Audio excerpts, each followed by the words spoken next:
En avant, match numéro 25, bientôt je pourrais plus le faire, pour ce derby, Lorient-Guingamp. Ça y est, on retrouve les derbys contre nos amis Merlus en Ligue 2 après la relégation des Merlus la saison dernière. Gaëtan, c'est toi qui y seras, toi qui pendant longtemps aussi a commenté le FC Lorient sur les ondes radiophoniques, à tel point que beaucoup à Guingamp pensent encore que tu es supporter de Lorient. On en parlait il n'y a pas si longtemps.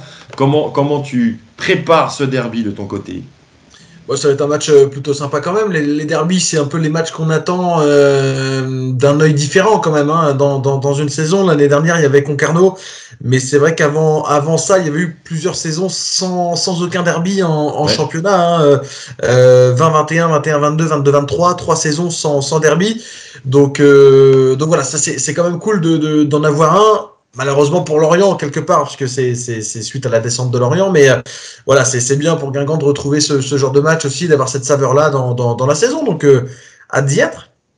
Le derby, on va en parler surtout sur la 4e partie de l'émission, parce qu'on parlera donc de l'actualité, mais on reviendra aussi sur le dernier derby au Moustoir qui avait été assez mouvementé sur le terrain et aussi un peu en coulisses après, parce que c'était un beau bazar à Guingamp. Dernier derby en championnat, parce qu'il y en a eu en championnat de France après. C'est vrai, on l'a oublié celui-là. Ouais. Il n'a jamais existé. Pénaud arrêté par Théo Guivarch d'ailleurs sur ce.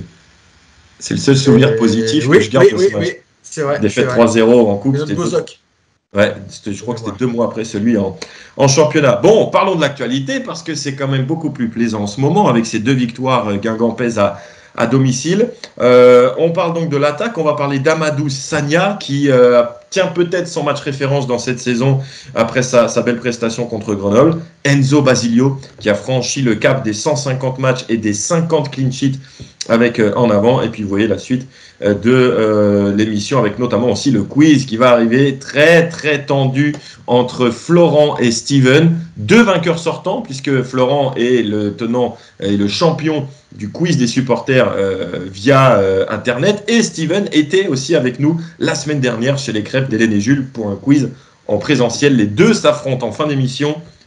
Ça vaut le coup. Je ne spoil pas, mais ça vaut le coup. L'attaque, donc, Gaëtan, qui s'est régalé, qui s'est réveillé le week-end dernier face à Grenoble. Je vous propose, pour commencer, parce qu'on ne va jamais bouder notre plaisir, de revivre les 3 buts guingampais contre Grenoble à la guingampaise. Oh, Hugo Picard entre tout le monde. Oh, Picard qui est déstabilisé. But.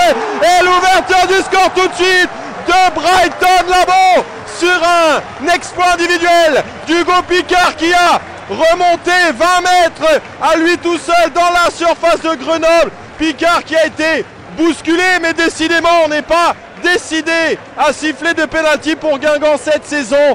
Mais au rebond il était là. Brighton Labo, angle des 6 mètres, pied fermé pour son 2e but de la saison et surtout le premier qui compte pour lui. Après le Red Star, la poisse est enlevée.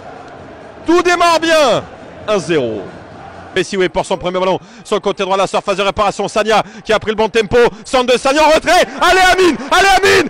Oh là-bas. C'est pas fini. Hugo Picard contré. Sioué. Dedans. Jacques Sioué. 2e ballon. Et 2-0 pour les Guingampais. On les a pilonnés sur cette action. Bardemia. Frappe de Picard contré. But de Sioué. Voilà l'effet Sioué. Et on va pouvoir continuer de chanter à la gloire de Jacques Sioué. 5e but cette saison pour sa 50e apparition en Ligue 2. Et Labo qui est allé fêter le but avec son partenaire. Peut-être que nous avons fait le plus dur. Quand en plus vous avez la confiance revenue par le but déclic de Grieb, eh bien c'est tout de suite plus facile. Et Vallier qui va arriver dans la surface. Vallier au poteau. Sagna. Ouais. Oui, Amadou Sagna pour son 50e match consécutif avec les Guingampais en championnat qui nous marque le 3e but. Encore une fois, au rebond offensif pour les Guingampais. Ils sont partout. On a l'impression de jouer à 14 contre 11. Il y a toujours plus de rouge dans toutes les zones du terrain ce soir. et ça fait 3-0 pour Guingamp avec le deuxième but cette saison d'Amadou Sagna. Labo, Siwe, Sagna, 3 attaquants qui marquent. Et Gaëtan, c'est vrai que on l'a dit à chaque question quasiment pour commencer chaque interview en zone mixte, on a vraiment l'impression que le but tardif de Grieb contre Ajaccio a un peu libéré cette attaque guingampaise qui avait perdu, on va dire, son sens du but et puis son sens du spectacle aussi qu'on avait vu en début de saison. Ouais, c'est ça. Il y a eu plusieurs matchs quand même où offensivement c'était plus dur. Ajaccio en faisait partie. C'était loin d'être le plus gros match, le match le plus spectaculaire de la saison. Mais Guingamp avait réussi à aller malgré tout au bout des choses en marquant ce but en fin de rencontre. Et c'est vrai que ça a réveillé peut-être l'attaque, mais d'une manière générale, ça a même lancé peut-être un élan quelque part au sein de l'équipe, voilà, d'avoir cette victoire-là arrachée. On le disait après le match contre Ajaccio dans le débrief, ces victoires-là, ce sont parfois même souvent les plus belles en fait en termes d'émotion. Et peut-être que dans l'équipe, l'émotion, ça a galvanisé un petit peu tout le monde aussi en fait. Et finalement, en quoi, allez, 3 minutes de jeu effectif, il y a eu 2 buts pour Guingamp, puisque la 92e Ajaccio et première minute Grenoble. Donc voilà, dans la continuité de tout ça, c'est vrai, il y a eu ce but-là. Ça a permis derrière aussi de marquer ces 3 buts, mais d'avoir un Labo qui a remarqué, d'avoir un Siwe qui a remarqué, même si lui ça faisait un peu moins longtemps. Et puis pour Sagna, c'est bien aussi un autre joueur offensif. Il avait marqué cette saison, mais un but presque anecdotique dans une défaite 4-1 à Clermont. Donc voilà, d'avoir un but dans une victoire, ça compte aussi. Et ouais, c'est comme si un nouvel élan était né lors de au moment de ce but contre Ajaccio de Ryan Grieb.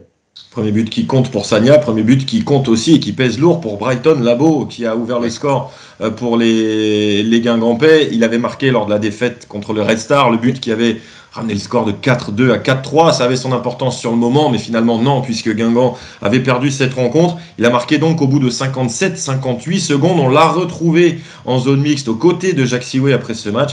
Forcément, il pouvait être satisfait de s'être enlevé un petit poids sur les épaules. Je pense que c'était un peu dans la spirale un peu de l'équipe. On était un peu moins en réussite. Et voilà, fallait juste travailler, rester concentré. Et voilà, on a su inverser la tendance pour sortir de cette spirale négative. Au final, on sort avec 2 bonnes victoires. En marquant des buts, ça faisait un moment qu'on n'avait pas marqué plus d'un but, donc ça fait du bien. Oui, c'est comme je disais, c'était un manque de réussite, d'efficacité. Et voilà, on a réglé les choses dans le vestiaire, on s'est dit les choses, de ne pas paniquer et on a repris confiance en nous et voilà, on a su faire de très bons résultats ces 2 derniers matchs. Brighton Labo et ses partenaires qui ont retrouvé la confiance et un secteur offensif qui a plu aussi à Sylvain Ripoll. Oui, on a retrouvé à la fois de la fluidité dans notre jeu, du mouvement, du jeu en première intention, voilà, ça donne des séquences qui sont intéressantes. Même dans la période qui a été plus difficile, on a toujours eu un groupe qui est resté dans le travail avec un excellent état d'esprit. Alors ça tournait pas comme on voulait, on faisait pas tout bien, mais par contre l'état d'esprit à la fois dans le travail, dans l'investissement n'a pas bougé. Et donc ce soir c'est aussi certainement ils sont aussi récompensés de ça. Après il y aura encore des moments difficiles, voilà, c'est l'histoire d'une saison. Mais ce qui est sûr, c'est que pour que ça retourne en notre faveur, il ne faut pas lâcher et il faut continuer à être à la fois investi dans le collectif. C'est ce qu'ils ont fait ce soir. Voilà, confiance retrouvée pour Brighton Labo et les Guingampais. C'est toujours important pour un attaquant de briser cette série-là. On l'a vu, il a fait le geste sur son maillot après le but. Et puis c'était capital aussi. Sylvain Ripoll en parlait avant le match dans notre petite interview. L'importance de l'ouverture du score parce qu'il me semble que Guingamp a toujours gagné cette saison lorsqu'il a marqué en premier. Donc on voit bien. Et c'est quelque chose que l'on disait aussi contre Ajaccio quand on les voyait prendre du temps, etc. Ça fait des années, je crois, Gaëtan, que régulièrement Guingamp n'arrive pas à se faciliter les matchs, surtout à domicile. C'est-à-dire de ne pas tomber dans une sorte de faux rythme qui installe l'adversaire qui a une crampe à chaque arrêt de jeu, passer l'heure de jeu. Voilà, là, on n'est pas tombé là-dedans et c'est quand même beaucoup plus agréable. Ouais, c'est ça, c'est beaucoup plus agréable. Et puis, j'ai un peu craint ça finalement lorsque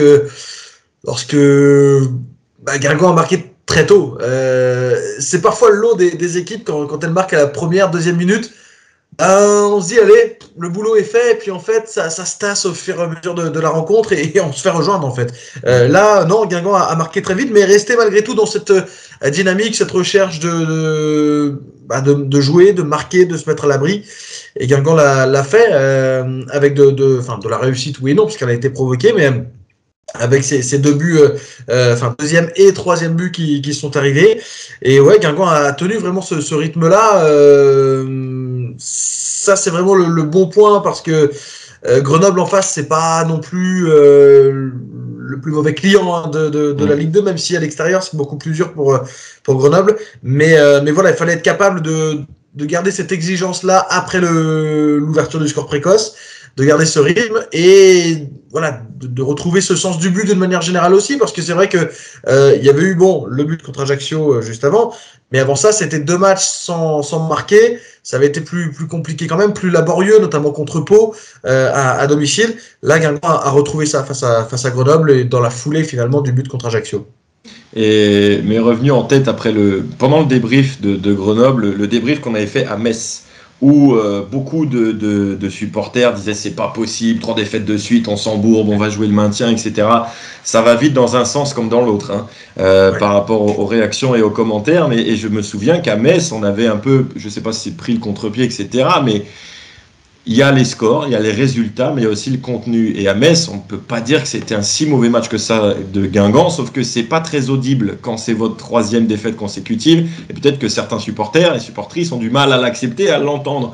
Mais il y avait quand même une première période très intéressante. Et c'est vrai que quand tu as un petit peu ce fond de jeu, cette idée de jeu-là, quand tu es libéré dans ta tête et que tu retrouves ta confiance, donc la spontanéité, donc du jeu, peut-être en une touche de balle qui change le rythme et qui met en difficulté l'adversaire, eh bien ça redevient plus facile. Donc voilà, c'est parti, c'est parti comme ça à Guingamp, après ça s'est tassé, et là, paf, il y a eu le but de Griem, donc ça refait ça. Alors après, je ne sais pas ce qui va se passer après Grenoble. Ouais, mais c'est le lot un peu de cette Ligue 2 aussi, où finalement, il y a, hormis peut-être le Paris FC, Lorient, il y a Annecy Dunkerque aussi qui ont bien démarré, mais bon, il y a peut-être 1-2 équipes qui vont un peu se détacher, comme l'avait fait Auxerre l'année dernière. Mais la plupart du temps, il y a une équipe qui se détache, le reste, c'est très regroupé quand même. Ça bagarre. C'est ça, c'est pas pour rien que l'année dernière, Guingamp, sans faire de grandes séries, est toujours resté finalement très proche du top 5 malgré tout. Sans jamais, c'est vrai, y aller vraiment, en tout cas sur la durée, mais sans faire de série, Guingamp est malgré tout resté dans cette partie plutôt haute du classement. Donc c'est l'eau de la Ligue 2 d'avoir, 2 victoires, 3 défaites, revenir sur 3 victoires, un nul qui s'intercale. Mais malgré tout, ça va vraiment très très vite et dans les deux sens. Et c'est le cas aussi d'ailleurs pour les clubs qui jouent un peu plus le maintien derrière. Est-ce qu'on voit les équipes qui arrivent à se hisser au haut de tableau et à y rester, c'est celles qui ont des séries d'invincibilité de 7, 8, 9 matchs, là où Calais est très très bien dans le championnat de Ligue 2. Là, Guingamp, c'est un petit peu mouvant. Mais au moins, la qualité de cette équipe, c'est qu'elle sait gagner des matchs. 6 victoires, 5 défaites, 1 nul. Voilà, c'est courant alternatif, c'est tout ou rien. Mais au moins, il y a beaucoup de victoires. Donc, c'est quelque chose qui fait, tu le disais récemment, qui fait quand même avancer les Guingampais. C'est ça, c'est lorsque le compteur tourne, il tourne par 3 quasiment tout le temps. Donc, ça permet d'être dans un rythme assez élevé quand même. Et tu parlais de la saison 14-15 en Ligue 1, la fameuse saison de l'Europa League, où Guingamp avait beaucoup gagné et beaucoup perdu. J'ai regardé l'autre jour, il y avait eu 4 matchs nuls seulement sur 38 journées de championnat. Donc, c'était l'un ou l'autre pour Beauvue, Mandane, Gourvenec et compagnie.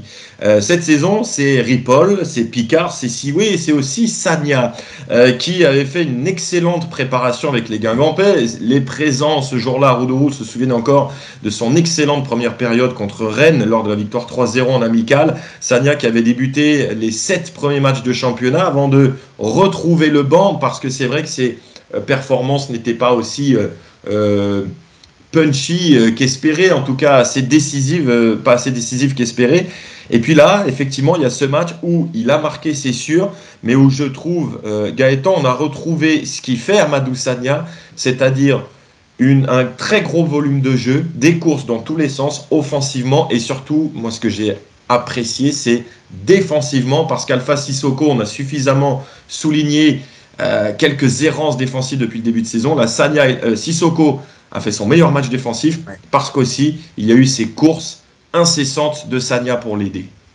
Ben ouais, ce qui avait un peu manqué justement sur la fin de la série de matchs en tant que titulaire, là, avant qu'il aille un petit peu sur le banc, j'ai l'image qui me vient surtout du but au Paris FC, le premier but où Godin est seul pour centrer parce que Sagna ne revient pas finalement sur Jules Godin.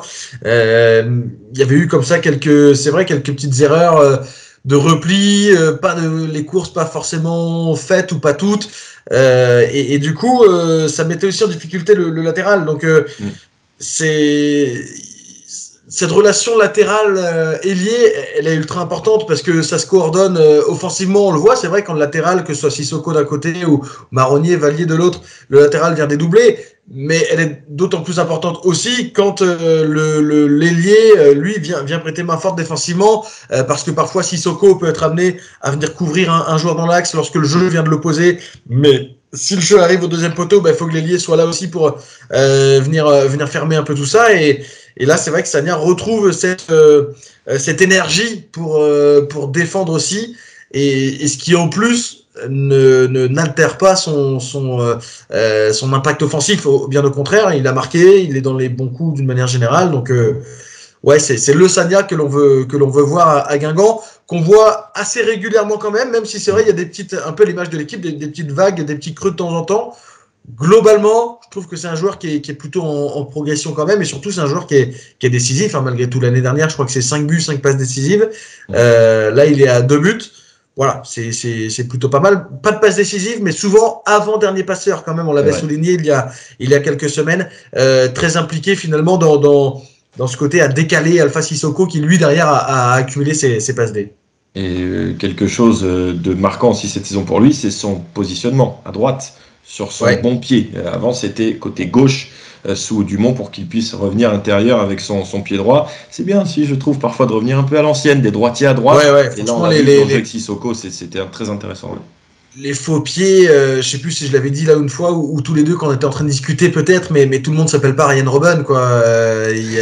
Tout le monde n'est pas capable de rentrer, d'envelopper, malgré les qualités qu'il peut y avoir. Mais voilà, il y a Brian Pelé qui le faisait plutôt pas mal, même si voilà, il a pas laissé un énorme souvenir à Guingamp, mais quelques buts comme ça où c'était plutôt pas mal. Tout le monde ne le fait pas, et surtout si c'est pour que ce soit utilisé que une fois de temps en temps, est-ce que ça vaut vraiment le coup? Avec certains joueurs, oui. Avec d'autres, sans doute que non. Ouais, là, dans l'équipe, on a surtout Picard à gauche, Grieb à droite, sur leurs faux pieds qui, on sent, peuvent être impactants.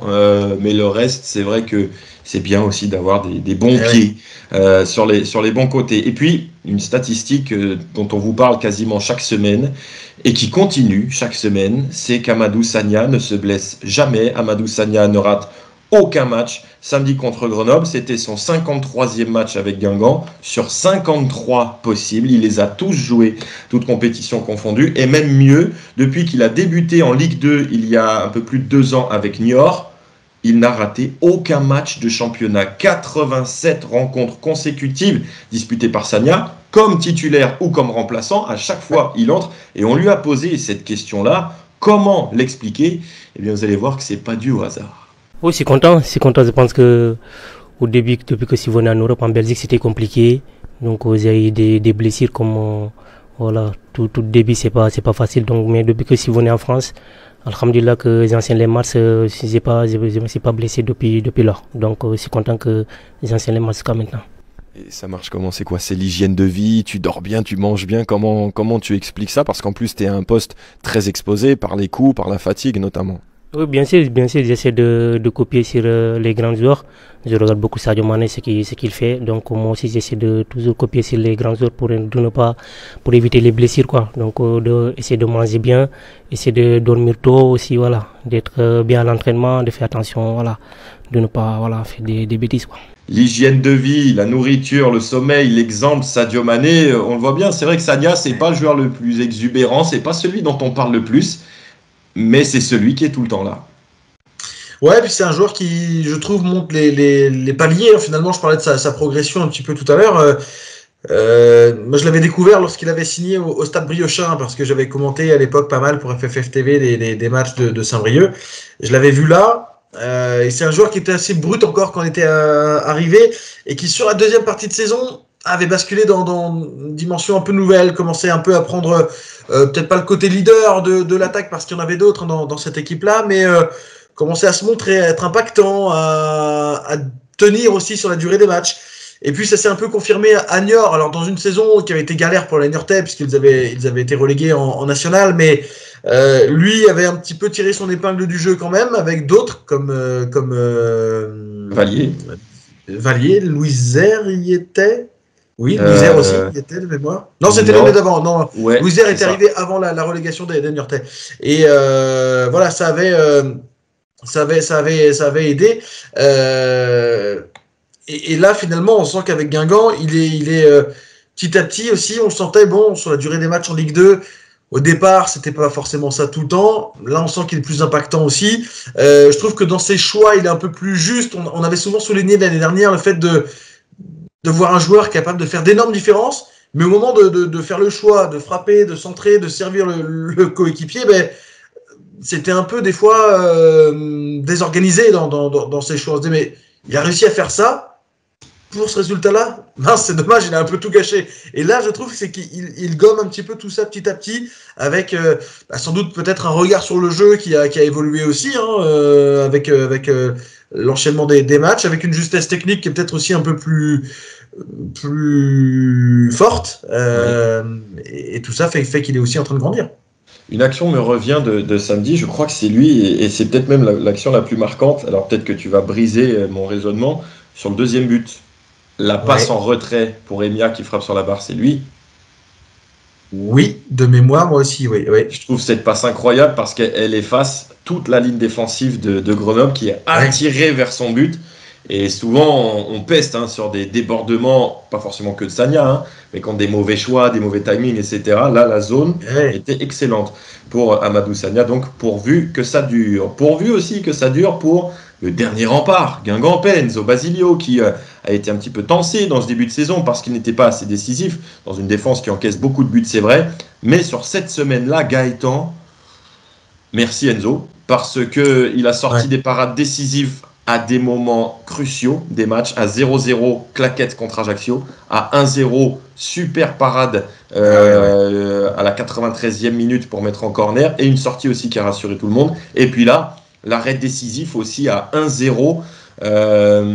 Sur cette action-là, je me souviens exactement de ce que j'ai pensé au micro, c'est que tu vois Lenny Joseph arriver, tu sens l'action se dessiner, tu sens que ça va finir sur un contre un. Et je me dis, là c'est le moment, on va voir si Basilio peut être important et si Basilio est vraiment sur une vague ascendante en ce moment. Parce que on connaît Basilio maintenant, c'est sa 4e saison, je crois, à Guingamp. Il y a des périodes où tu as l'impression que... Cinquième saison.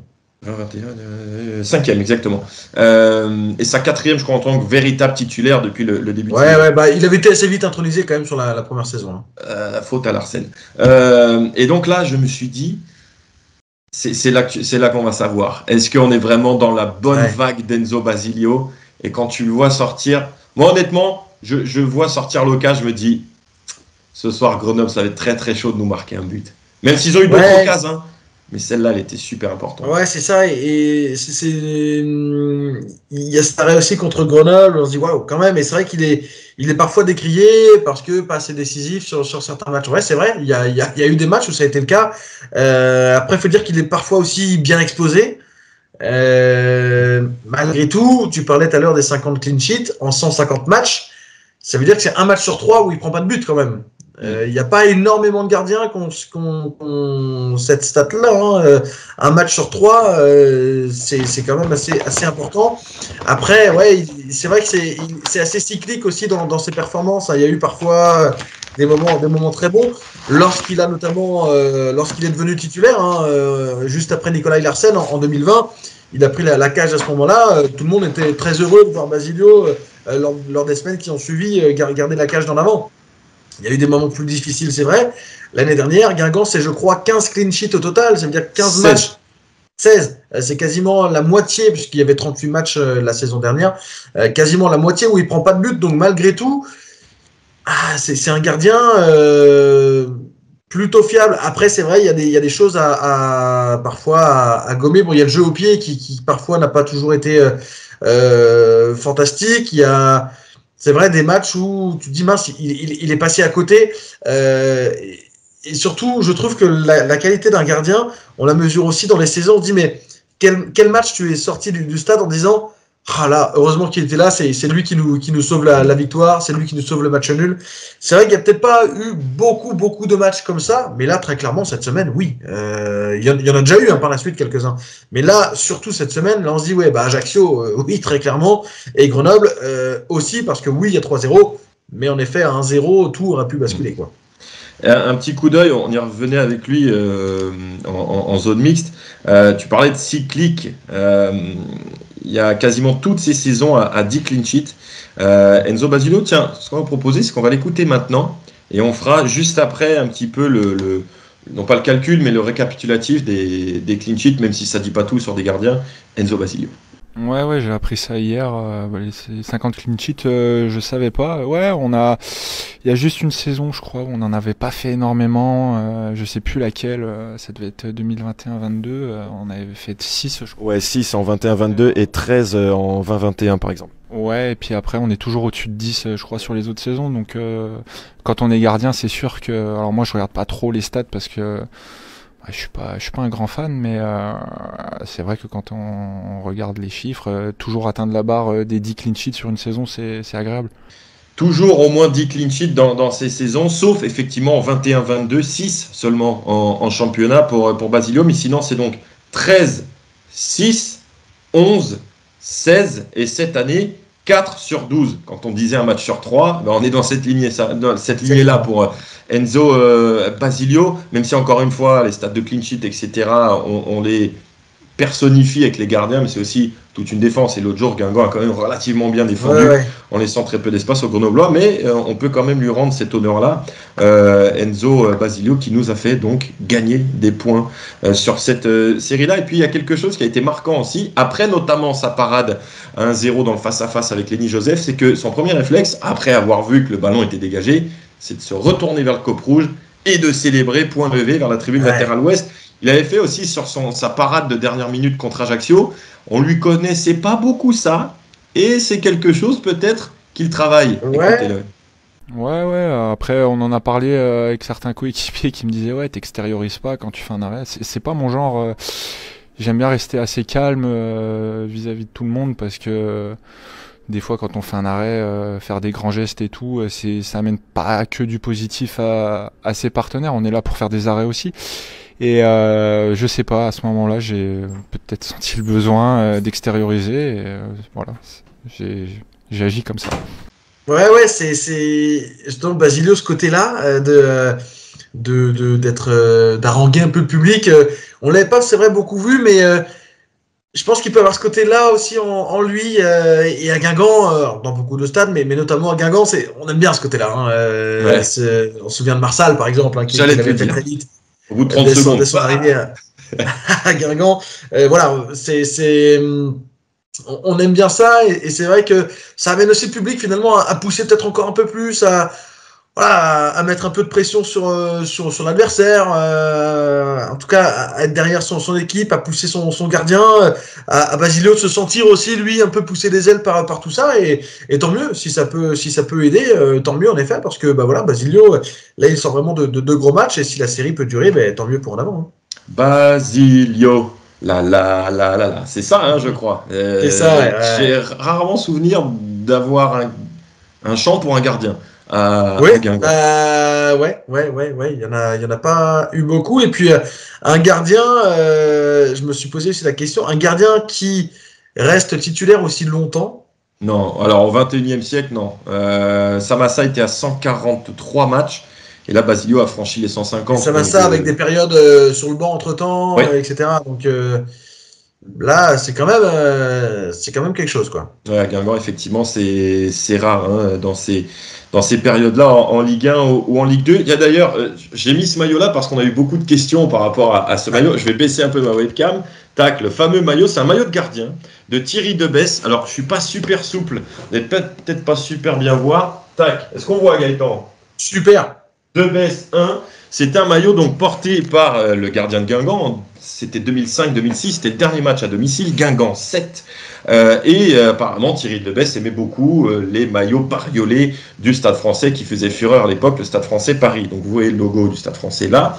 Et il avait demandé à l'intendant Michel Baudiou s'il pouvait jouer le dernier match avec ce maillot-là pour fêter la saison à la 9e place. Je suis pas sûr que c'était une grande célébration. Mais voilà, pour avoir ce côté un peu funky. À l'époque, c'était Jérémy Janot, surtout, qui jouait avec des maillots bariolés. Eh bien, Guingamp avait pu donner ce maillot à Debesse parce que le Stade Français et Guingamp étaient chez Adidas à cette époque-là. Donc, je pense qu'Adidas a dû envoyer 2 maillots vierges du Stade Français pour qu'en avant puisse placarder ses pubs et son logo dessus. Donc voilà le petit rappel, petite référence à un gardien d'en avant en Ligue 2. Lorient, nous y voilà. Gaëtan, tu vas nous présenter cette équipe qui n'a pas, je ne trouve pas, alors de l'extérieur, qui n'a pas sensiblement bougé par rapport à la Ligue 1. Il y a quand même des tauliers, je trouve, qui sont encore là. Quelles sont les forces en présence dans cette équipe de Lorient, à part évidemment, on sait, capitaine Abergel et compagnie. Ouais, Abergel, 4 passes décisives notamment pour Abergel, qui est resté. Oui, c'est vrai qu'il y a une équipe qui a gardé pas mal de monde. Yvon Mvogo, international suisse, le gardien, Montassar Talbi, international tunisien, qui est resté aussi. Des joueurs comme Julien Laporte, comme donc on le disait Laurent Abergel, sont restés. Mvogo et Talbi, époque Radio Bonheur, c'était 2 joueurs que j'adorais interviewer. Je les trouvais super intelligents, intéressants, posés. Bon, ça n'a pas évité la relégation, mais 2 internationaux, Suisse et Tunisien. Voilà, c'était ma petite aparté, mais j'adorais interviewer ces 2 joueurs. Ouais, c'était un grand plaisir. D'autres joueurs sont restés, comme Darlin Yongwa ou Julien Ponceau aussi. Après, c'est vrai que c'est une équipe qui a un effectif très large. Donc, il y a encore d'autres joueurs qui ont incorporé l'équipe. Soumano, qui est revenu de près, qui marque d'ailleurs pas mal depuis le début de la saison. Il y a un homme, évidemment, qui focalise un petit peu l'attention devant, c'est Élie Junior Croupi. 7 buts et une passe décisive. Il était absent sur les 2 derniers matchs. Il a repris la course cette semaine. Est-ce qu'il sera là ? Interrogation encore, finalement, pour Élie Junior Croupi face à Guingamp, le fils d'Élie Croupi, évidemment, ancien attaquant de Lorient, Nancy, etc.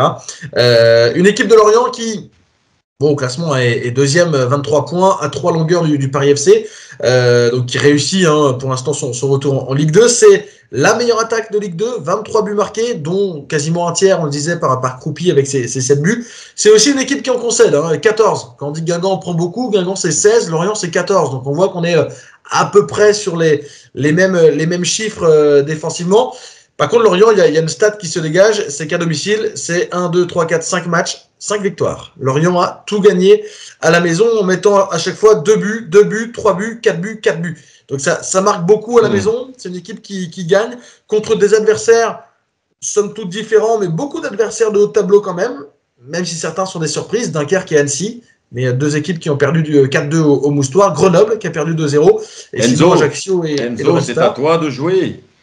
Voilà, c'est une équipe qui est maintenant entraînée aussi par Olivier Pantaloni, qui connaît très bien cette Ligue 2. Mais Pantaloni qui a plutôt habituellement, qui avait à Ajaccio l'habitude d'avoir des équipes très solides défensivement et un peu moins spectaculaires offensivement, notamment la saison de la montée d'Ajaccio 2021-2022. C'est ça, où Ajaccio avait terminé avec 19 buts encaissés en 38 matchs. C'était 0,5 par match de moyenne. Donc là, c'est un peu différent. Je pense qu'il s'est aussi, Pantaloni, adapté à l'effectif qu'il a. Peut-être effectivement un petit peu plus de matos cette année, oui. Bah c'est ça, offensivement, Soumano, il y a Tozin qui est resté aussi, qui a marqué 2 buts là sur les 3 derniers matchs de mémoire. Bamba qui est toujours là, lui qui avait marqué 8 buts en 16 matchs de Ligue 1 l'année dernière. Soumano qui a 5 buts là sur les 11 matchs auxquels il a participé. Donc voilà, c'est une équipe qui est armée, c'est une très grosse équipe de Ligue 2 sur le papier, elle le confirme sur le terrain avec ces résultats-là. Après, si on prend la dynamique vraiment actuelle des derniers matchs, bon, il y a une défaite à Clermont. Voilà, certains disent ils sont pas trop bien à Lorient en ce moment.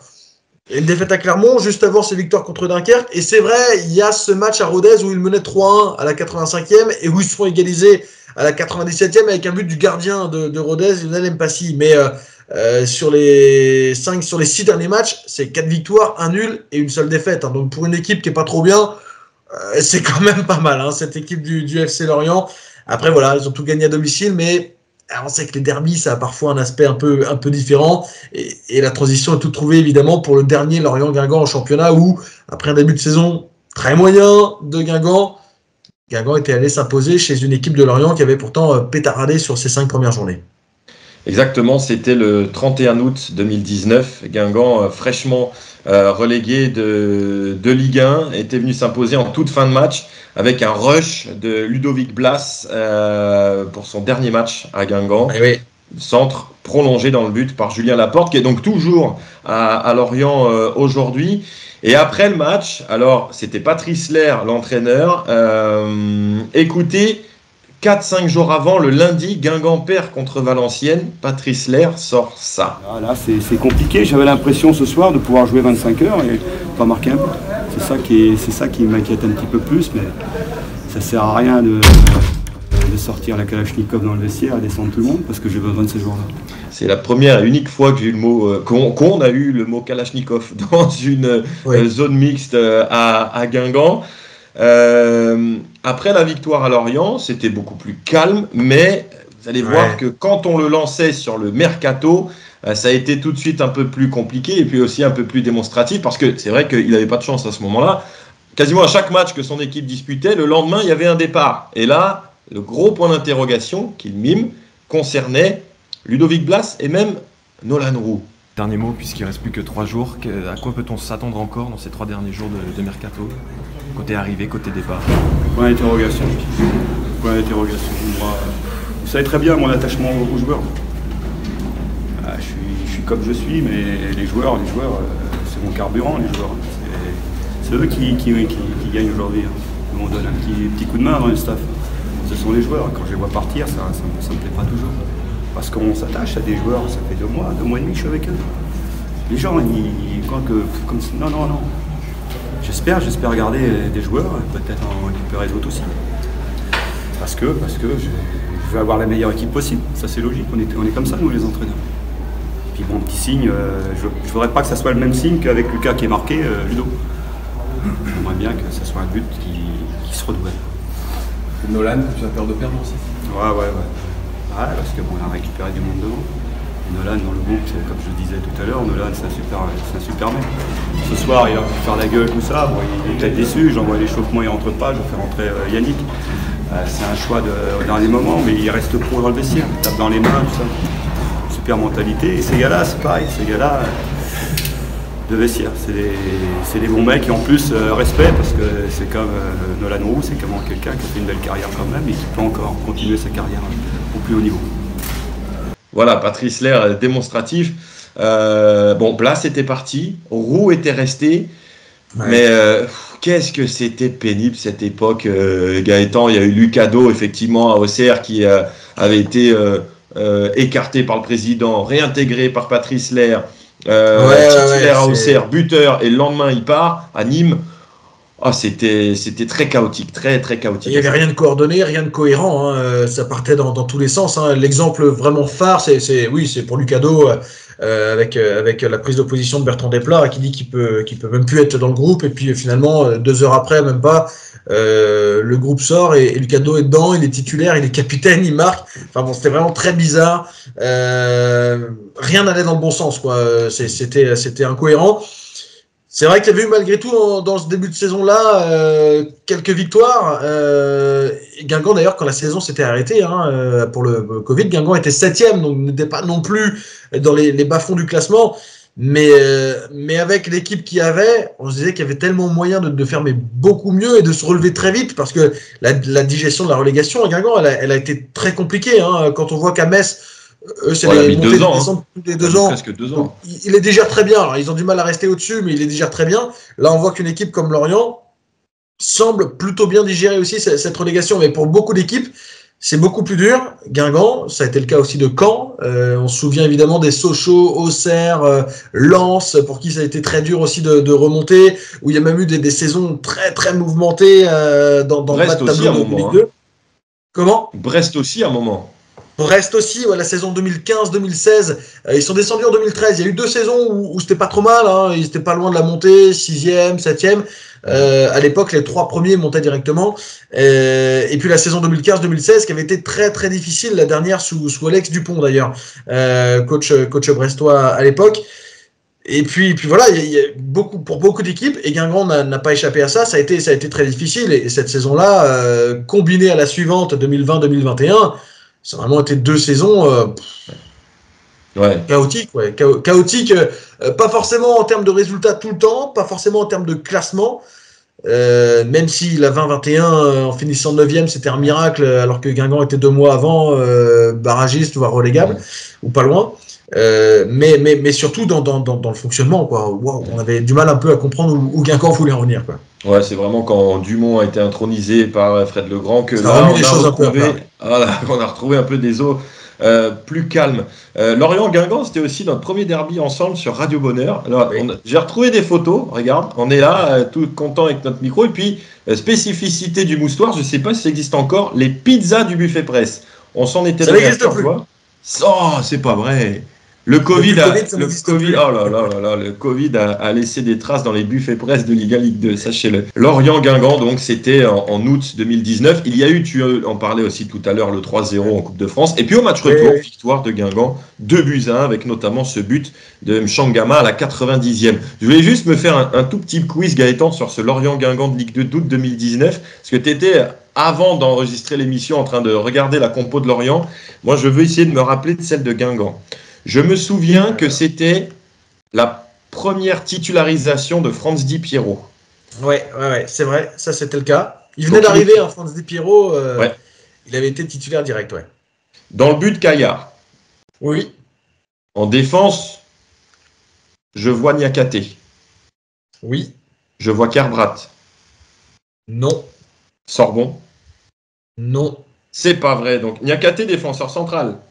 Oui, c'est ça. Melo à droite. Ouais. Eboa. Eboa, titulaire avec Niakate en défense centrale, ouais. Et à gauche, n'était-ce pas Poati? Non. Oh, Rebocho était là? Non plus. C'est l'autre, du coup. Guzman? Non, c'est encore l'autre. C'est l'autre. Qui avait plutôt l'habitude de jouer à droite, des fois. Ah, il était Palin. Et Palin, Lloyd Palin. Ah oui, il venait d'arriver. Combien de latéraux gauche on a eu encore cette saison-là? Ouais, c'est ça. C'est effrayant. Alors, au milieu, il y avait Valdivia. Oui. Qui venait d'arriver. Blas était remplaçant, je crois. Il était entré après. Ouais, c'est ça. Piri était là avec Valdivia, la doublette du milieu. Dans ce match, je vois Gomis entrer. Donc, pas titulaire. Je vois Nbakoto, mais je pense qu'il entre aussi. Ouais, t'as les trois remplaçants. Les 3 remplaçants. Donc du coup, qui était titulaire? Je te dirais Rodelin. Oui, avec Pierrot. Et donc Pelé. Pelé à gauche. Et il m'en manque un. Il manque à droite? Il manque l'ailier droit, ouais. Mergem. Mehdi Mergem. Bon, ça va, je suis pas trop nul. Qui était titulaire, et puis donc Blas, Nbakoto, Gomis qui étaient rentrés. Les autres gars sur le banc qui n'étaient pas entrés, c'était Guy Varch, Poati, Boudjema et Nolan Roux aussi, qui étaient là. Ce jour-là, jour de victoire, c'était au mois d'août, de mémoire. 31 août, l'anniversaire de ma chère et tendre. Qui m'avait voulu d'être à l'autre bout de la Bretagne plutôt qu'avec elle. Bon, j'étais revenu avec la victoire, elle s'en foutait royalement. On vient de faire un petit quiz. Ne ratez pas le vrai quiz des supporters dans quelques instants avec Florent contre Steven. Mais juste avant, Pierre Perrault, alias Pierre Junior, nous dresse les 2 matchs qu'il a ciblés sur cette rencontre. Donc, cette journée de Ligue 2, cette 13e journée qui se déroule principalement vendredi. Nous, on joue samedi parce qu'on est décalé. Écoute, on est au tableau, c'est comme ça. C'est derby breton. Match. Allez, Pierre Perrault pour ces 2 matchs ciblés. C'est la dernière journée de Ligue 2 avant la trêve de novembre et on va s'intéresser au match des équipes qui entourent l'en avant. Au classement, à commencer par Amiens 7e, même nombre de points que Guingamp qui affronte le FC Martigues ce vendredi soir. Des Amiénois inconstant depuis le début de la saison, qui reste sur une défaite 3-1 face à Dunkerque. Ils tenteront de se reprendre donc face à un FC Martigues en difficulté, bon dernier du championnat qui compte seulement 8 points. Juste devant les Guingampais au classement, on retrouve le Football Club de Metz, 5e, 21 points à son compteur, qui depuis le 24 septembre dernier et une victoire 6-0 face à Martigues n'arrive plus à enchaîner 2 victoires consécutives. Ils auront l'occasion de le faire ce week-end après leur victoire lundi face à Ajaccio, face au Stade Malherbe-Caen. Ce sera samedi 20h. Ils auront également la possibilité, les Messins, en cas de victoire et en fonction des résultats sur les autres pelouses, de prendre la 2e place du classement de Ligue 2, actuellement occupé par un certain FC Lorient, que Guingamp retrouvera ce week-end. Voilà donc pour les matchs qui vont intéresser les Guingampais lors de cette 13e journée de Ligue 2. Metz-Caen, ça a une bonne tête de Ligue 1 presque. Et puis Amiens, ça. Amiens. Il y a quelques années, on avait Metz-Caen et Lorient-Guingamp en Ligue 1. Hein. Oui, c'est vrai. Il n'y a pas si longtemps. C'était 2 matchs du samedi soir 20h en Ligue 1. Oui. C'était ouais. Ça rappelle une autre époque. Et Amiens-Martigues, tu parlais de Lorient qui pétaradait à domicile, 5/5. Je crois qu'Amiens à domicile, c'est pas mal aussi. Hein. Ouais, ils ont à un moment donné tout gagné. Ils ont juste fait un nul contre le Paris FC à la maison, 0-0. Sinon, ils ont gagné je crois que c'est 4 autres matchs. Et par contre, ils avaient sur les 7 ou 8 premières journées, ils avaient la tendance de tout gagner à domicile et de tout perdre à l'extérieur. Mais ils ont été gagnés à Pau depuis, donc ils ont débloqué le compteur aussi à l'extérieur. Mais c'est une équipe qui est très solide à la licorne depuis le début de la saison, cette équipe d'Amiens qui a battu tous les adversaires qui sont présentés. Il y a eu le Red Star, il y a eu Ajaccio, donc qui ne gagne rien à l'extérieur. Il y a eu d'autres équipes encore à s'y présenter, et pour l'instant tout a fonctionné pour Amiens. Par chance, on verra, mais Guingamp ne se déplace pas là-bas. Guingamp reçoit. On verra si ça suffit ou pas pour battre Amiens, qu'on sait être une bête noire. Même si ces dernières années, il y a eu quelques victoires. Ouais. Mais bon, c'est quand même un club que Guingamp a souvent du mal à battre. C'est vrai. Guingamp-Amiens sera d'ailleurs le prochain match à domicile en Ligue 2, mais ça sera dans 2 semaines parce qu'il y aura l'entrée en lice en Coupe de France pour le 7e tour. D'ailleurs, pour les fidèles de la Guingampaise, vous le savez, la série sur les 10 ans de la Coupe de France 2014 va reprendre pour l'entrée en lice des Guingampais. Vous allez avoir 2 podcasts la semaine prochaine sur le Cannes Guingamp, le quart de finale, et surtout celui de la demi-finale contre Monaco en compagnie de Thibaut Gérès. Gaëtan, on va te quitter pour cette émission. Prépare-toi bien pour le Morbihan, pour le Moustoir. Bon déplacement. Je t'en supplie, soigne ta moyenne de points. Parce que j'ai plutôt bien repris le flambeau, mais il faut que tu restes notre étendard. Ça veut dire qu'elle va être excellente. Hein. Bah j'espère. Continue de pétarader en tête, de caracoler en tête du classement des commentateurs dans la Guingampaise. Quiz. Maintenant, vous allez voir, je troque mon maillot rose pour une tenue un petit peu plus sombre parce qu'il fallait être sérieux entre Florent et Steven. Accrochez-vous, ça tient toutes ses promesses. Salut Gaëtan. Ciao.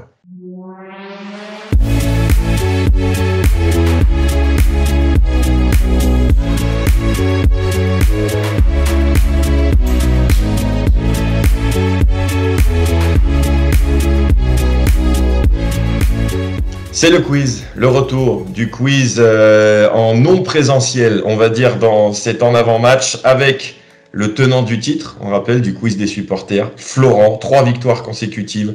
Comment ça va ? Ça va. J'espère une 4e victoire. Et tu as déjà gagné le petit lot du quiz avec ces 3 victoires consécutives. Je ne sais même plus si je t'ai déjà demandé d'où tu nous viens, Florent. Où es-tu ? Je suis originaire de Chartres et je fais mes études sur Orléans. Mais alors pourquoi Guingamp ? Parce que tu es un peu loin là quand même. Parce que mon grand-père est né là-bas, donc en fait c'est lui qui m'a transmis la passion du club. Ça, je crois que tu nous l'avais dit, mais je suis pas sûr qu'on savait pour Chartres et Orléans.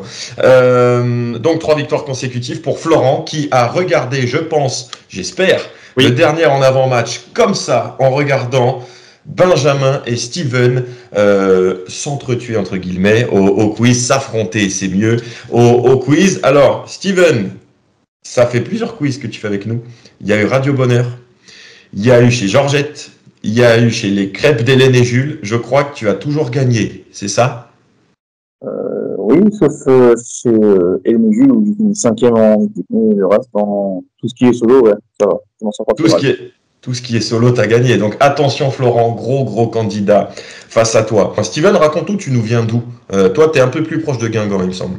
Ouais, de la baie de Saint-Brieuc. J'ai vécu longtemps à Isignac et là depuis 10 ans à Lyon, donc juste à côté. Ok. Une demi-heure de Guingamp. Ok, et merci d'ailleurs d'être venu chez les crêpes d'Hélène et Jules. 5e place, c'est ça, tu m'as dit au classement général? C'est pas mal. On salue encore l'équipe du Kamaz Chelny, bien nommée pour sa 3e victoire consécutive. Alors, Steven, aujourd'hui, il n'y a pas de papier à remplir, c'est tout à l'oral. On a 3 thèmes à vous poser. Et là, il n'y a pas de toast aujourd'hui parce qu'on laisse quand même l'avantage aux champions sortants de choisir son thème. C'est donc Florent qui est champion en titre, qui va devoir choisir entre 2 thèmes pour le coup franc, direct ou indirect. On rappellera les règles quand ça sera ton tour, Steven. Bon, évidemment, peut-être que vous avez révisé là-dessus parce que c'est week-end de derby. Donc, on va parler de Guingamp-Lorient. Et alors là, les 2 thèmes, ils sont un peu spéciaux. Il y a les Guingamp-Lorient ou les Lorient-Guingamp en Ligue 1 et les derbys Guingamp-Lorient ou Lorient-Guingamp en Ligue 2. Donc Florent, c'est à toi de débuter. Qu'est-ce que tu choisis entre les derbys Costar-Morico-Morbihanais en Ligue 1 ou en Ligue 2? Je vais prendre en Ligue 1. Les Guingamp-Lorient en Ligue 1, donc Florent. T'as un souvenir comme ça qui te vient à l'esprit? On dit Guingamp-Lorient Ligue 1, tu repenses à quoi par exemple? Je repense au Lorient-Guingamp, le 4-3 en 2016. Tu te souviens d'une défaite? Ouais. D'abord, c'est vrai que celle-là, elle avait été particulière. Bah ça tombe bien parce qu'on va pas en parler, mais on va parler du match aller. Pour la première question, samedi 31 octobre 2015. Match nul, 2 buts partout entre les 2 équipes. Et il y a un événement juste avant la mi-temps. Il y a 2 cartons rouges, un pour chaque équipe, un pour Waris qui était longtemps entré dans nos esprits guingampais, et l'autre, tu me vois venir, quel Guingampais a été exclu lors de cette fin de mi-temps électrique entre Guingamp et Lorient en Ligue 1 en octobre 2015? Coup franc direct pour 2 points ou indirect pour 1 point? Je vais prendre un direct. Sont-ce Younous Sankaré, Moustapha Diallo ou Jimmy Briand? J'aurais dit Sankaré. C'est bon, 1 point pour Florent qui ouvre le score donc dans ce quiz. Même match. Quel Guingampais marque lors de la première minute de jeu? Direct. Retourné. Direct. Briand. C'est bon. Retourné au bout d'1 minute de jeu pour Jimmy Briand. Je crois même de mémoire que c'est au bout de 16 secondes. Et là, par contre, je suis sûr, c'est le but le plus rapide du club en Ligue 1. On remonte un tout petit peu dans le temps. Samedi 30 août 2014, Guingamp est en pleine effervescence puisque Guingamp vient de gagner la Coupe de France. Il s'apprête à jouer l'Europa League. Je crois d'ailleurs que ça doit être le lendemain du tirage au sort de la phase de groupe de la Ligue Europa. Sauf que ça ne se passe pas bien du tout au Moustoir. Défaite 4-0 des Guingampais, avec notamment un doublé de Valentin Lavigne, attaquant entré en cours de jeu. Mais Valentin Lavigne, il remplace un joueur qui, plus tard, jouera à Guingamp. Coup franc direct ou indirect?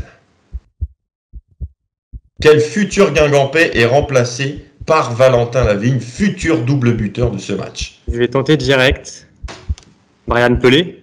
C'est bon, bravo. Brian Pelé, ça fait 5-0 pour Florent. Ne t'en fais pas, Steven, tu n'as pas encore joué. Tu peux encore faire le 6 sur 6. Bravo. En choix, il y avait Maxime Barthelmé et Didier Ndong aussi, mais tu n'es pas tombé dans ce piège-là. C'est bien Brian Pelé qui avait été remplacé par Valentin Lavigne. 5 sur 6, c'est costaud pour débuter ton 4e quiz, Florent. Steven, donc, les Guingamp-Lorient en Ligue 2. Nous allons nous remémorer, on l'a fait d'ailleurs dans l'émission tout à l'heure, donc ceux qui la regardent en direct ou en rediffusion, vous savez la réponse, mais nos amis là, ils la savent pas parce qu'on enregistre ça avant l'émission. Samedi 31 août 2019, c'est le dernier Lorient-Guingamp en date. Guingamp gagne 1-0, but de Laporte contre son camp à la 90e. Mais quel Guingampais provoque ce but contre son camp? Coup franc direct pour 2 points, coup franc indirect pour 1 point si tu as la bonne réponse. Direct. Direct, vas-y. Blas. Bonne réponse, Ludovic Blas, juste avant son départ de Guingamp, avait offert, entre guillemets, sur un plateau, ce but à son club formateur transformé par Laporte contre son camp. Tu as été bien vigilant sur le thème 1, Steven, avec les Guingamp-Lorient en Ligue 1. Il y avait une question, quel Guingampais marque d'un retourné acrobatique au bout d'1 minute de jeu, à peine? Eh bien, le 30 octobre 1999, un Guingampais marque contre Lorient d'un retourné acrobatique à la première minute. Lequel? Indirect. Indirect. Nous avons Fabrice Fiorez, Marek Josiak, Hafid Tasfaout. Fiorez. Tu ne fais pas confiance au beau Marek pour le retourner? Non, pas du tout. Eh bien, c'était ni Josiak ni Fiorez, c'est Tasfaout qui avait marqué d'un retourné acrobatique. Je vous le conseille, vous pouvez le voir sur l'appli EAG. Vous tapez dans la barre de recherche Tasfaout Lorient, vous allez vous régaler. Il était encore plus loin que brillant sur son retourné là, Hafid Tasfaout. Donc, Steven, tu restes à 2 points. Mais tu peux recoller à Florent en marquant 2 points sur cette dernière question, en remontant encore plus loin que 2019, mais un peu plus proche que 99. Lundi 20 septembre 2004, derby en Ligue 2 entre Lorient et Guingamp. Guingamp vient d'être relégué de Ligue 1. Et ce soir-là, Guingamp finit à 9 contre 11. Il y a un partout dans cette rencontre. Arlington Chérény est exclu pour les Guingampais en second. Mais qui est le premier joueur exclu? Qui est le premier Guingampais exclu ce soir-là? Coup franc direct ou indirect? Je vais tenter direct. Je t'écoute. Carasso. Bonne réponse, Steven. Cédric Carasso qui est effectivement exclu dans cette rencontre. C'est Guillaume Gauquelin qui le remplace. Et on rappelle que Carasso a pris la place de Debesse qui s'est gravement blessé en début de saison. Donc, dès le mois de septembre, Guingamp a utilisé les 3 gardiens de sa saison. Bravo, Steven. 5-4. On est déjà sur un gros niveau dans ce quiz. Deuxième manche, les amis. Les CV. Steven, il est chaud parce qu'il a fait le quiz déjà l'autre jour. Florent, il a l'habitude aussi. Là, ce sont des CV donc de joueurs passés par Guingamp. Je vous donne un indice déjà tout de suite pour ne pas vous perdre. De toute façon, vous allez reconnaître, il n'y a aucun joueur actuel parmi les 3 CV qui arrivent. Par qui je commence? Tiens, par lui. Lui, on commence par le plus costaud. Vous êtes prêts? Oui. Guingamp. Burgas en Bulgarie, Karabükspor en Turquie, Otelul Galati en Roumanie, Steaua Bucarest en Roumanie, Al Saad au Qatar, Al Karayat au Qatar, Qatar SC au Qatar, Erzurum en Turquie, Samsunspor encore en Turquie. Retour au Qatar à Al-Mahria, puis Al-Khor, puis, enfin, JS Kabylie. Qui est ce joueur? Me forcez pas à répéter les clubs. Allez, je vais le faire. Guingamp, puis la Bulgarie. Non, je vous dis les pays. Guingamp, Bulgarie, Turquie, Roumanie, Qatar, Turquie, Qatar, Algérie. Si vous séchez, allez, donnez-moi un nom, je ne vais pas vous juger. Comme ça, même si c'est Hafid Tasfaout, par exemple. Je vais dire Mihaili. Mihaili pour Steven. Florent. Guichard. Non. C'est un joueur qui a fait l'actualité récemment, puisqu'il vient de prendre sa retraite. Jugurta Amroun, qui est parti donc assez loin dans le monde du football. sur plusieurs continents donc. Alors JS Kabylie, ça pouvait vous donner une indication, parce que généralement quand on a un club étranger au début, on a quasiment la nationalité du joueur. Là on l'a à la fin. Le franco-algérien Jugurta Amroun, 32 matchs, 3 buts avec Guingamp, vainqueur de la Coupe de France, parce qu'il avait joué les premiers tours. Il avait joué les 2 matchs d'Europa League aussi contre Hambourg avant de partir après la montée en Ligue 2 depuis le National. Deuxième CV, vous en faites pas, on va voyager beaucoup moins loin. Créteil, Guingamp, Vannes, le Poiré-sur-Vie, Boulogne-sur-Mer, Colomiers. Enchaînement qui peut vous aider, Créteil, Guingamp, Vannes.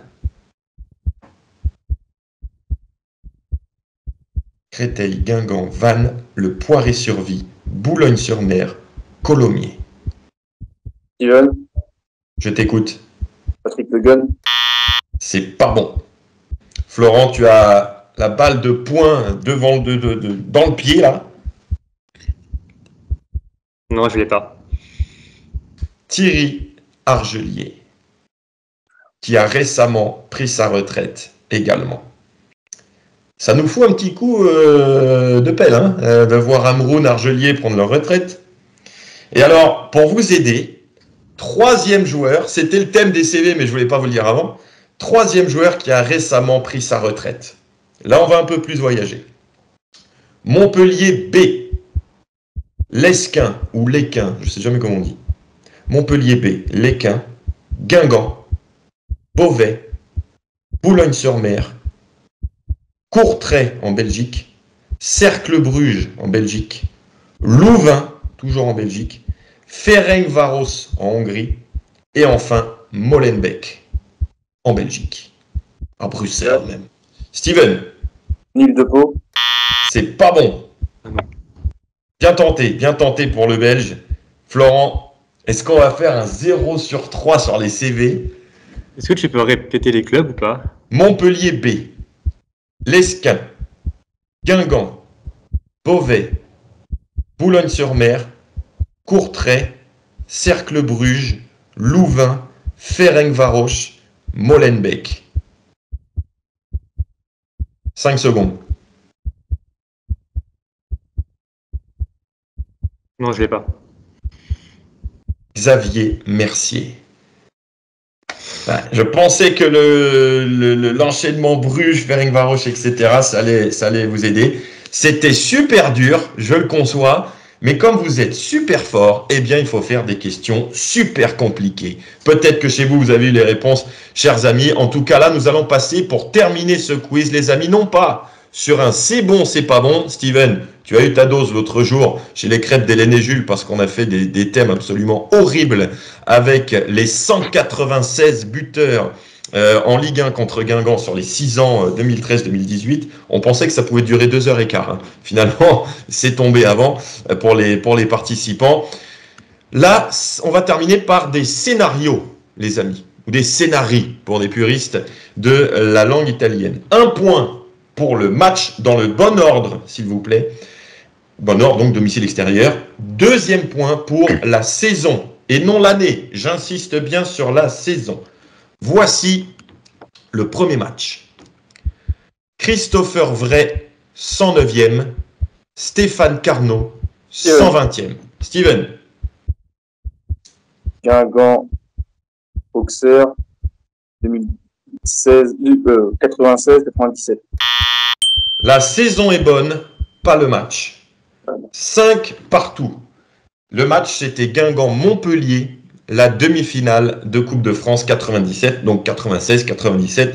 C'est bon, 1 point, match nul. Attention, il reste 2 matchs encore. Je sens qu'il va y avoir une question subsidiaire pour vous départager. Le match, la saison. Là, je vous fais des signes parce qu'il y a des buts des deux côtés. Courtet, 34e. Iron Gomis, 51e. Livolan, 55e. Baptiste Guillaume, 72e. Je répète. Gaëtan Courtet, 34e. Iron Gomis, 51e. Livolan, 55e. Guillaume 72e.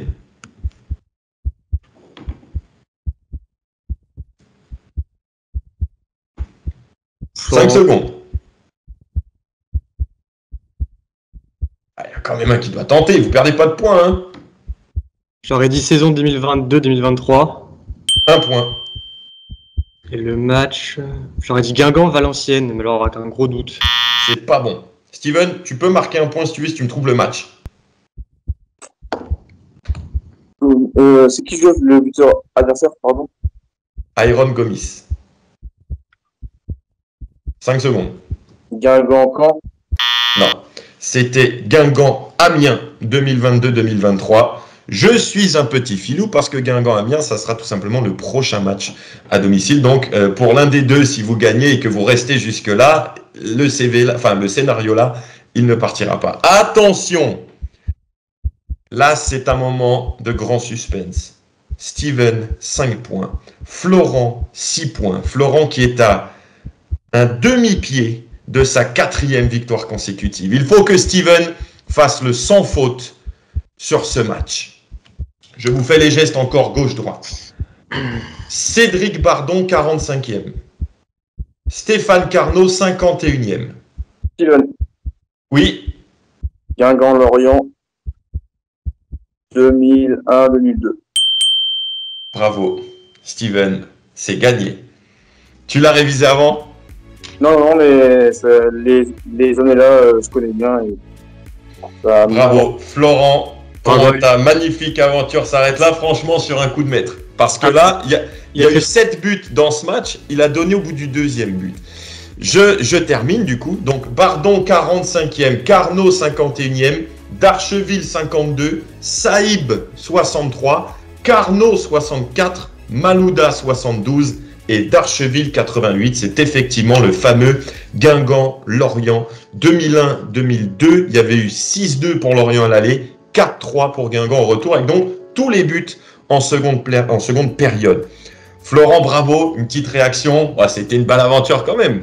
C'était une belle aventure, surtout que de base, je voulais au moins une victoire, j'en ai eu 3. Donc, puis bravo à Steven. Ouais, bravo. Franchement, costaud, Steven, invaincu en solo, donc dans l'histoire des quiz et radio et à la Guingampès. Donc, Steven, on va te retrouver la semaine prochaine pour l'entrée en liste de Guingamp en Coupe de France. Ça sera Gaëtan qui animera le quiz la semaine prochaine. Donc, on va essayer de trouver un adversaire à ta hauteur. On va voir s'il va venir de l'équipe Kamaz-Chelny qui a remporté le quiz l'autre jour chez Hélène et Jules. Bon, on verra. En tout cas, Florent, bravo. On va prendre tes coordonnées, évidemment, pour t'envoyer le petit pack cadeau que l'on t'a promis l'autre fois. Donc, victoire de Steven, 7-6. Bravo, les amis. À très bientôt, Steven. À bientôt, Florent, sur nos lives ou autres. Guingampais. On se retrouve donc demain pour le match entre Lorient et Guingamp. C'est Gaëtan qui reprend la main et le micro sur la Guingampès pour ce derby breton. À bientôt.